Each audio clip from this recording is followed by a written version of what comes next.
I love the smell of fiberglass dust in the morning. Smells like fiberglass dust. Victory! We will win. Okay.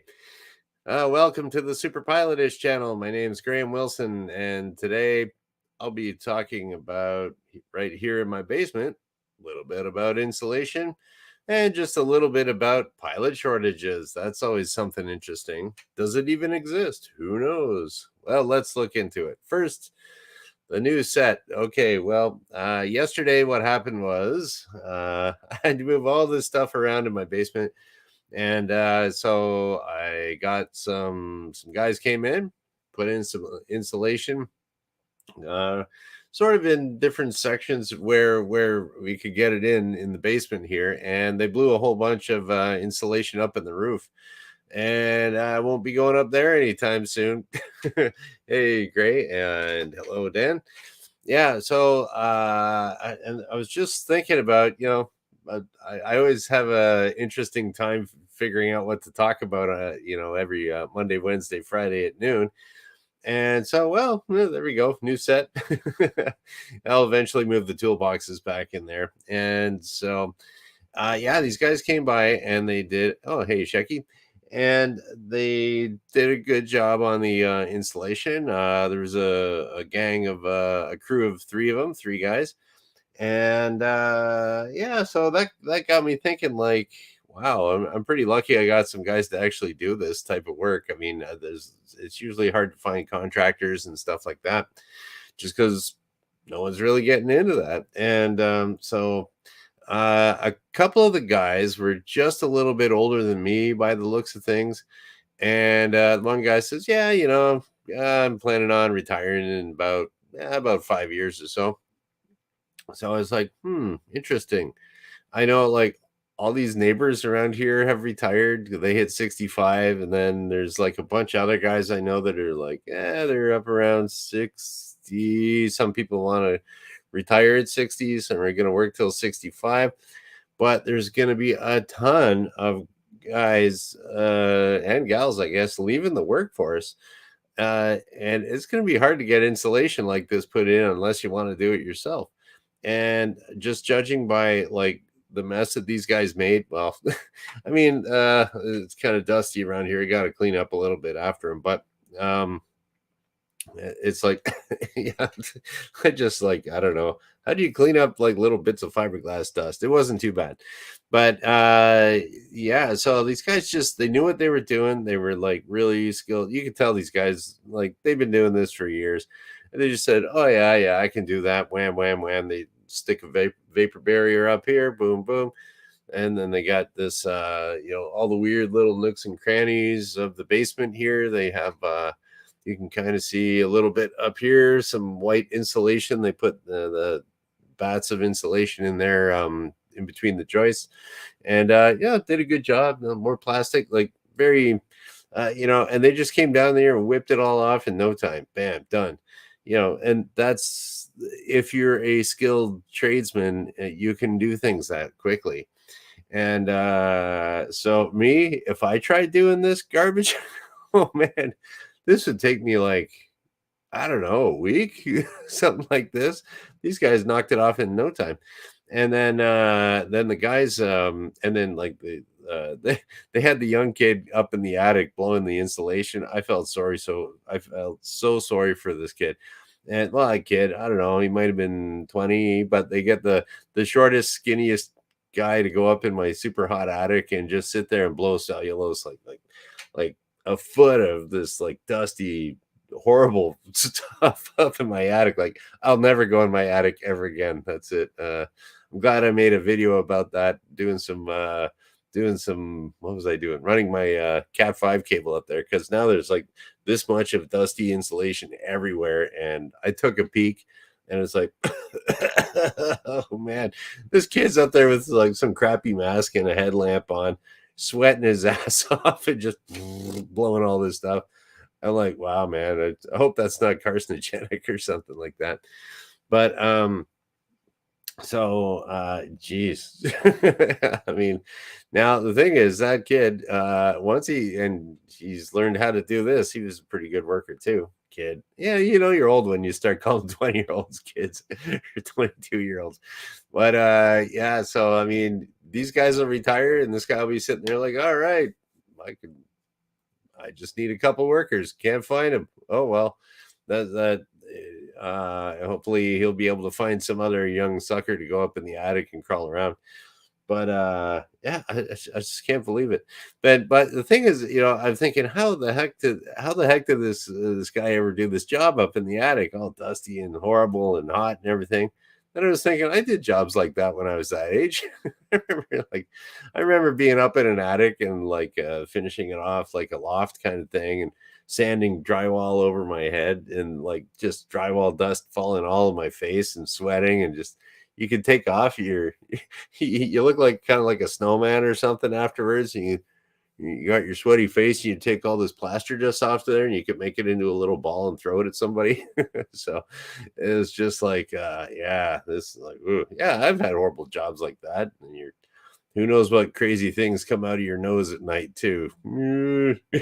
So, anyways, yeah, so that's the insulation part of the story. So what does this have to do with pilot shortages? That's coming up. And then so that got me thinking again about, okay, uh well, when I was doing jobs like that for basically minimum wage almost, I like what was the rent like and everything. And then I was just looking, because everybody knows that the rent's gone up, pretty much everywhere in North America anyways. And it's like, okay, how much is rent? And I just kind of checked it out today, like for one bedroom apartments and two-bedroom apartments and stuff. And like, wow, it's gone up a lot. I'm like, how much you got to make? And I started doing the math in my head and everything. It's like, this rent's too damn high. So, anyways, uh, how do you get by doing that? And that kind of brings me back around to the pilot shortage thing. Now there is a like I saw this, it was a tweet by somebody, forwarded another tweet, something something from the ALPA, what's that, Airline Pilots Association. And they were saying, it was like this little article talking about how someone like way up in the boonies up in Northwest Territories, that they can't find flight instructors. And it said in the article they offered like, oh, 100 grand, come on up here, we'll pay you 100 grand a year to teach people how to fly. No one applies, and like there's been no one applying. Like I think the only places that are really hiring in Canada for flight instructors is in big cities.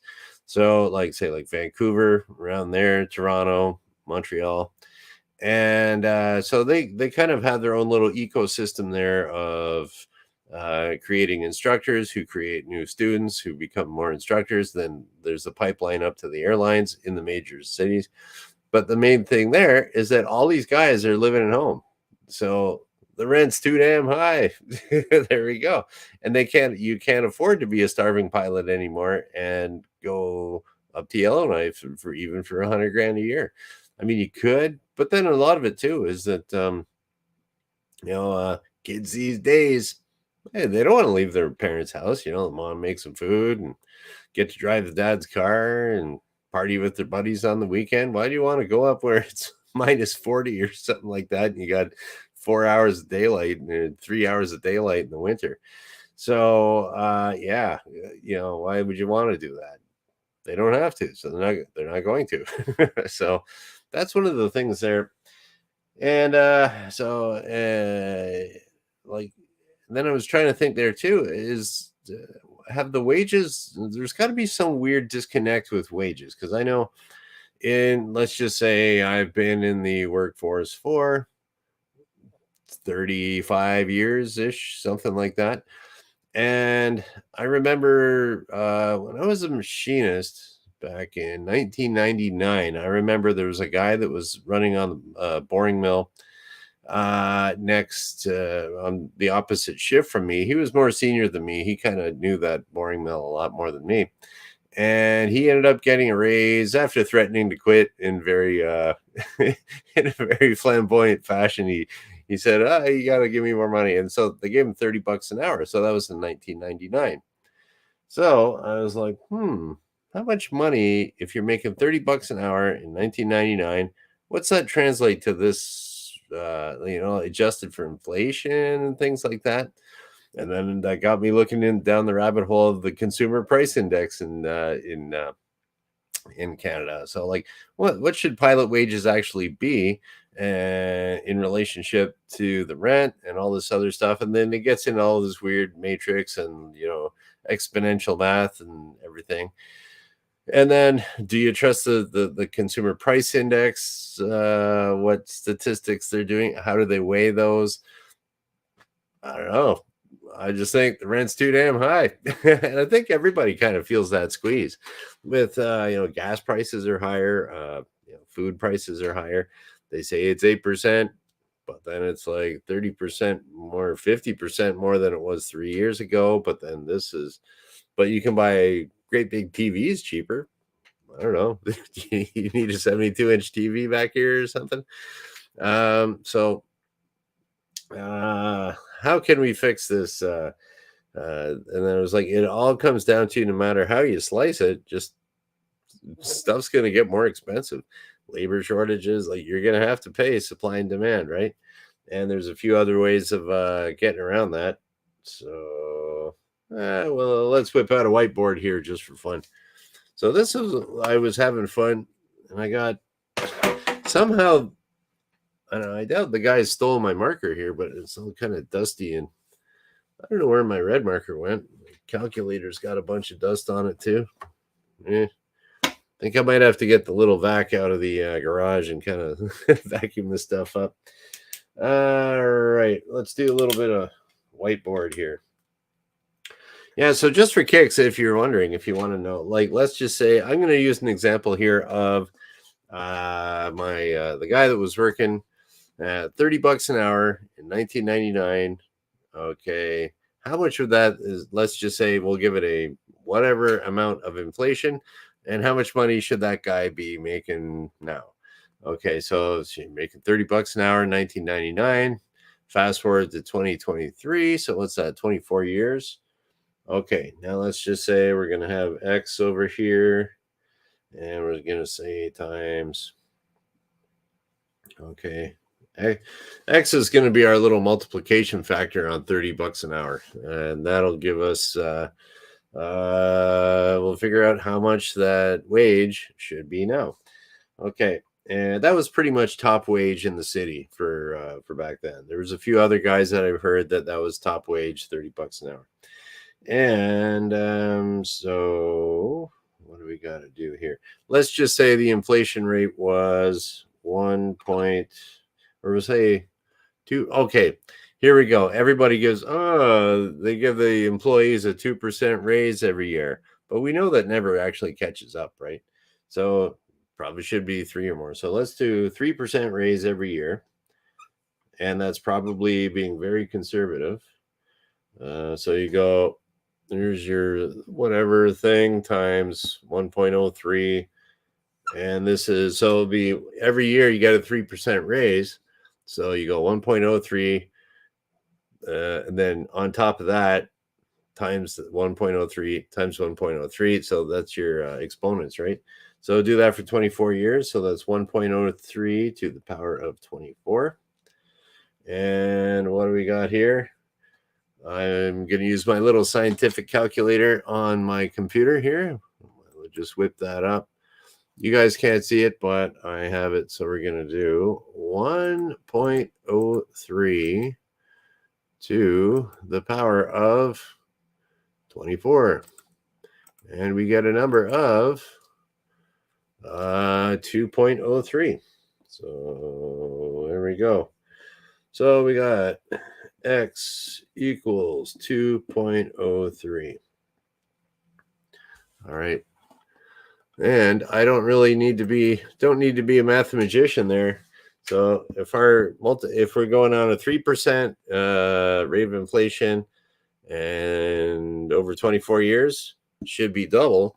So that means that today our machinists, so we're going to say, what do we got here? What is it? $30 an hour per hour, and times, we'll just say times 2 because it's equal. There we go. Equals, what is that? Of course, $60 an hour. Okay, look at that chicken scratch. There we go. 30 bucks an hour times 2, $60 an hour. Now the question is, do senior boring mill CNC boring mill operators make $60 an hour now? Not even close. So what's been happening in real terms?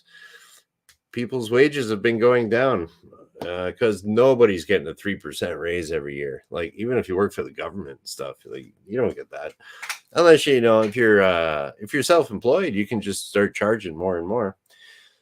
So yeah, there we go. If you're working as a machinist, are you making $60 an hour? Nope. Well, then that guy back there had a lot more disposable income than you got right now if you're making under 60 bones an hour for a machinist. And that would go for pilots too. So, hey, Michelle, I see you in here. Oh, look at this. Michelle's getting scared of math. Don't be afraid. Math is your friend. Math runs out of the room. Hey, that's cool. I'm glad you came by, Michelle. And whoa, what's this here? We got someone new here. None of your business. Cool. Dollar's lost 97% of its value since 1913. Well, I would tend to what's that? 110 years. Yeah, maybe. It's I wouldn't. We try not to get too political and stuff like that here at the Super Pilotish channel, but when it comes to cash and money and economics and your paycheck as a pilot and labor shortages and stuff, well, the government's all in there in some sort of a fashion. And hey, Dustin, I didn't see you pop in here. So yeah, something's going weird there. And I've noticed that my entire life, that prices always go up and people's wages never go up in relationship to how much the prices go up. And I can't think of anyone that says, "Oh, okay, I started working here, and then 30 years later, oh, I have all this extra spending money because my wage went up so much. I can learn how to fly. I can take vacations. I can have the wife stay home and take care of the kids." Something's a little funny there. And I don't know the answer. But what I do know is that the only way out of our little pilot shortage situation is if you're looking at the rent's too damn high. I think the market for demanding, or like, instead of offering up in Northwest Territories, like, oh, hey, we'll give you $100,000 a year to become an instructor here. You're gonna have to offer 200, 300 a year, 300 grand a year to be a flight instructor. I think you'd be able to get a few bites on that one. It's insane. And the business owners would be like, I can't do that. It's just gonna get expensive, man. That's all there is to it. What are you gonna do? It's yeah. So let's get to some solutions here for our pilot shortage. I think I did. It's a very multifaceted problem there, and just about anything, you throw enough money at it, problem goes away, right? And stuff gets expensive. And if you don't get your raise, well, got to figure out some way of getting that raise yourself, or I don't know. I'm a pilot. I don't know these things. So let's try for just my basement solutions here to our problem. Solutions to our like we've already identified, or at least I've identified, both of us in my head have identified that we got the money. It's the wages versus cost of living. It's been goofy for forever, So and pilots never did make a whole lot of money, anyways. So okay, we'll say that And this is going to get expensive for passengers too. Okay, here's my one solution. Lots of money. Throw it all around. Charge them, charge them, charge them. But then, you can think about that too. If you're paying your employees a lot, you'll be able to kind of get the cream of the crop and you can pick and choose. Right now, if you're dealing with bottom of the barrel wages, I've had that where I had that when I was looking for a couple instructors. This was even like a few years ago before people even really started retiring. I put out an ad in a couple on a couple websites here in Canada where it's kind of like the go-to websites. Was it Av Canada and Pilot something or other. Anyways, it was like, okay, I am looking for some instructors here in Windsor, Ontario. I got 6 resumes emailed to me, and 4 of them did not have the qualifications. They didn't even have an instructor rating. Like, be like, oh, I have my private pilot's license. Can I be an instructor? It's like, no, you got to do like hundreds of hours and write a bunch more tests. Like, who are you? You're blacklisted. You're too stupid to be like. It's like, actually, what I used to do is like, I would keep all the absolutely like the stupid resumes, and I keep them in a special folder, and then I would kind of like block out the names, and then I'd say like to my instructors just as a joke, "Hey, should I hire this guy?" And they look at it and they're like, like, "No, I don't want to work with this guy." So I was like, "No, I wouldn't hire him because like if you can't even like meet the requirements, like, hi, I'm applying for the position of a doctor." Oh, really? Do you have your medical license and you got a medical degree? No, but I got a BA in biology. Can I hire? Can I work as a doctor? No. you know. Well, what if I get a bachelor of science in biology? No. So in fact, don't ever apply here again, dude. So yeah. So you're gonna have to throw a whole lot of money, and you won't be getting all the bottom of the barrel. You'll be able to pick and steal from the best of the best. Throw lots of money at the pilots, throw lots of money at your maintenance, just charge a ton. There you go. And then okay, what else we got here? I wrote down some other little things here. Oh, other thing. Uh yeah, I was thinking about in the over in Europe. Now, Europe is like they have very high fuel prices for their like it costs a lot of money to learn how to fly over in Europe. So what they do over there with whether it's British Airways or Lufthansa or I know they have it. It's like a cadet program where they kind of screen out for like, okay, this person's really smart. They have a demonstrated work ethic. They really screen for like the high chance of success candidates. They start them at nothing. They get them through a whole lot of simulators and all this other stuff, and then they become a co-pilot on one of their jets, and the company pays for training. Company pays for training. That would work for the big guys. And I also knew, there we go, number 2, company pays for the training.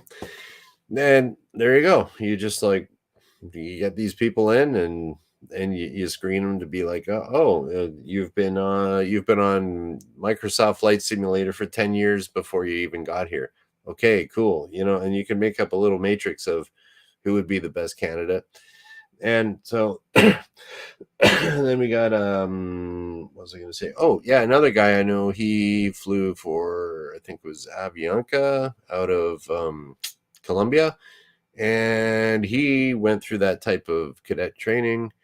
I knew another person that was going to go work for I think it was an airline over in Lebanon or something like that, and he was going to go to training in Spain first and then go on to Lebanon. So it's like it is kind of around the world. They do get the best of the best, and that's you'll find that in places where the average Joe can't pay to learn how to fly. You're gonna have to. Companies are gonna have to pay for their own training, start up their own schools, do what you got to do. Okay, another one that will piss off all the pilots out there. Sorry. There's going to be more and more people traveling. High speed rail, gonna have to do it. And then just, how will we get the money for that? Same way you get the money for all the rest of your, well, I don't know. Seems like the government doesn't have any problem borrowing money from year to year. So why don't you borrow that money and put it towards something that would work? I don't know. I think they used to do that in the old days or something. And then when it's all done, it's all built. You can't afford to maintain it. You sell it to your rich buddies for $1, and there you go. Everyone makes lots of money, and we got high speed rail. It's really shady, but oh well. We'd still have some high speed rail, and then that would knock out the need for pilots because there'd be less planes flying around. All right, Greta Thunberg loves me on that one. Maybe I'll get a date with her. Don't tell my girlfriend. Okay, and then another thing there too.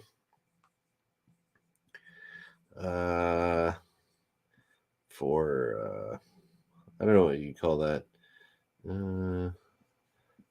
Pilotless aircraft. Okay. Your drones, your pilotless aircraft. Yeah, that's going to take care of some of that little stuff. And the technology will get safer and better, and it'll be, I don't know. I don't know if it would be really that much cheaper right now, but in the future, you never know. You could have some funny little electric plane just flies you for a couple hours over here and drops you off, and you're all cool. So, any problems, it lands at a little airport along the way. So you could do that, and you need less pilots if like people are going to get used to having no one driving their car. So that's down the road. That's way down the road, and I'm still kind of on that right now for mainstream. But there we go. There we go. In the meantime, it's going to cost a whole bunch of money. It's going to get really expensive, or the service suffers and you can't fly when you want to. There you go. It's throw money at the problem, it gets solved. Or the company's going to have to start paying for some training and high speed rail, or even normal rail. Well, the thing is, you need the high speed rail to kind of compete with the high speed planes. Well, I won't write it in there, but we'll know high speed rail. And there we go. Pilotless drones, or pilotless aircraft. Ooh, pilots hate me now. But those are solutions. I mean, they might not be the best solutions. They might not be a timely solution. But you kind of think about it like this one dude that was flying in Colombia, or was it? Yeah. Colombia, the guy that I knew that got trained that way, and like all these other things where, like if you think about it, if people's wages keep going down in real terms, what's the end result of that? So it's like, okay, eventually your wages go down to zero, right? If it doesn't stop, down, down, down, effectively it comes to zero. So you have no income, and then you starve. Then but probably before you starve, you're going to do something about the situation to make it so your wage goes back up again. But we're on the downs. We've been going down my entire life, so I don't see the trend reversing. And if that happens, then you get into kind of like, we got the rich guys with all the money, we got the poor people being maids and washing cars and putting insulation in for $1 an hour, and then there you go. And then so at that point, the airlines, just like in the other countries that have wages like that now, like Colombia or whatever, they don't have much of a middle class, kind of upper and lower, or Lebanon too. So yeah, they'll have to train their own pilots that way, and that's the way I see it. Here we go. A little bit political today, kind of, sort of, but I don't know. It makes sense to me. And oh, hey Al, that's where the ducks come in. Oh, well, here we go. Let's see what Al's talking about here. What do you mean, Al? That's where the ducks come in. That's where you can eat ducks. Yeah, Al's an aficionado of various farm animals to eat. Watches cows, hangs out with the ducks. So okay, so that's about it. What do we got here? I'll just go through, see if there's any little questions or anything like that. It looks like I did scare Michelle away because of math, but that's okay. Check out For the Soul art by Michelle Plunkett. Yeah, she does all kinds of really interesting art and sells stuff online, so that's cool. You can check out her. She does a lot of stuff on Instagram. Okay, what else we got here? Okay. Right. Okay, yeah. So none of your business. Always wanted to learn a flying a chopper, still haven't. You want to spend money, man? You get into helicopters. That is pricey, man. Like just I don't know who. I don't even know how people get like. Actually, I do know how most of the people get their jobs as helicopter pilots. They get trained in the military how to do it, and they get out and do their thing. So, but I mean, there is a way you can slog it out, but it is not easy getting into doing a job as a helicopter pilot. Really expensive to get into. All right. So Dustin has a flight training school like 5 minutes from his house. Maybe it's time. Well, hope you got a whole pile of cash set aside. It is not cheap, and it's not getting any cheaper. So it's one of those things. I would say, if you can, don't go into debt for it too much. Save up in advance and then pay for it as you go. Okay, what else we got here?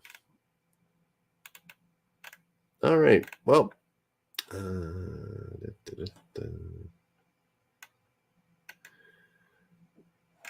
okay, so we got lots of this stuff here.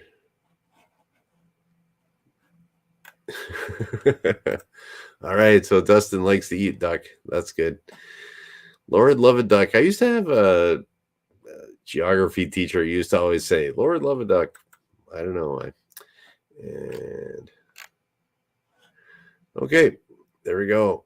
And yeah, you can learn how to fly in Grand Theft Auto too. That's the cheapest way of doing it. Okay. Yeah. So that's about it, guys. Okay.